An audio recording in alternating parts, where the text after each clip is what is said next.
Are you following my channel yet? If not, why not? What's up, everybody? This is Kerry. In my videos, we follow tried and proven trends that have been proven over the course of several seasons to get winning NFL bets.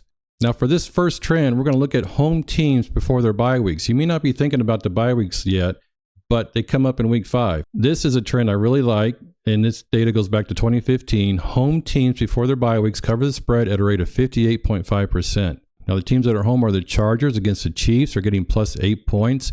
I realize there are some injuries here on the offense. We're not sure about Herbert, if he's going to be able to play or not. And that's a lot of points against the Chiefs, but this is a divisional game. The divisional games usually get pretty tight regardless of who's playing and who's not playing. And we have the Lions at home against the Seahawks. The Lions are -4. So both these teams, the Chargers and the Lions, are home teams that have byes in week 5. So I'm betting on both of these teams to cover the spread. The second trend are teams coming off 20-plus points losses cover the spread at a rate of 58.3%. And again, the data goes back to 2015. Now, this one is hard to swallow. It's not easy. In fact, this particular trend didn't do so well in 2023. It only hit at about 41%. But because you're seeing data that includes 2023 and it's at 58%, that means it was pretty darn good. In fact, it was over 60% for several seasons. So I actually feel pretty good about this trend. I think it's going to make a comeback in 2024. And here are the teams that are coming off 20-point losses. We have the Jaguars at the Texans.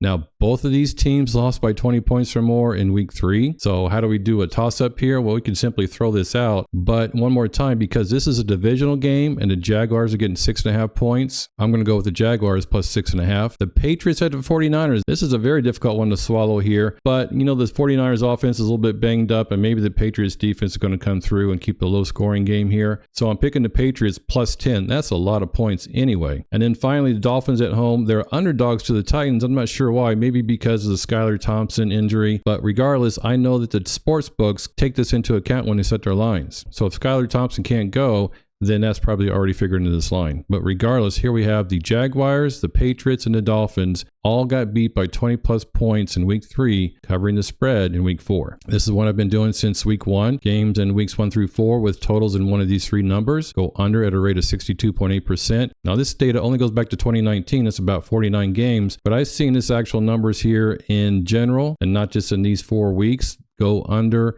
when it's like a divisional game, in many different scenarios. So I like these numbers going under. And I realize we're just coming off of Monday Night Football where there was a game at 46.5 that I bet that went way over. That's fine. None of these trends are perfect. Nothing is 100%. I mean, it's not really possible to even expect that. So I don't mind when a trend doesn't happen. All I care about is that it happens at a high rate, like 62.8%. I'm going to take that. So I know that I'm going to lose some, but I'm going to win the majority, and I'm going to be profitable. And these are the games that fit that category. The Bengals at the Panthers, under 47.5. That's a little bit skeptical because we know the Panthers now have a quarterback, an NFL quarterback at the helm. And then the Seahawks at the Lions, under 46.5. So you might think the Lions are going to be scoring a lot of points at home, but we've actually seen their games go under. The latest one is against the Buccaneers. Finally, a trend that I've been doing all season long here. Home teams favored by 5.5 points or more win at a rate of 76.9%. Again, this only goes back to 2021. But I'm 3-0 on these moneyline parlays. So what I have here is I have the Jets at -350 and the Texans at -250. I said the Jaguars covering the spread, but I picked the Texans to win the game. And the parlay odds are -125, a little bit higher than I usually like to pick. I don't like to juice to get more than -120. So this is kind of reaching a little bit, but my trend odds are higher than that. So I have the Jets to win and the Texans to win, put them in a moneyline parlay at -125. That's my moneyline parlay bet for week 4. I hope you enjoyed this video, and I hope that I'm convincing you that following trends is a good idea, especially tried and proven trends. Now, they're not always going to come out. We're not always going to hit these. In fact, some weeks we might actually go under. We might lose a little bit of money. But what I'm looking for with that consistency is a trend that's going to be at least 55% for the entire season. Good luck on your week 4 best bets. Let's go.